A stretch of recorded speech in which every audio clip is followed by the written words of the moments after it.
принципе, лет 15 назад, пока все машины не так сильно выросли, могли и за X5 принять. Но сегодня это X1. Ну, между прочим, 19-е колеса. Какие там колеса были минимальные у первого X5? Кто помнит? 15-е, 14-е. Сегодня на 19-х самый скромный кроссовер. По ценнику у нас 220 лошадей, 80 тысяч проехал, 22 года.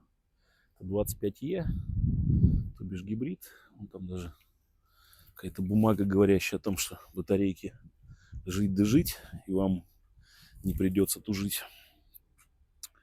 В общем, если у вас не сильно хорошее зрение, то, отойдя на 25 метров, вполне сойдете за владельца X5.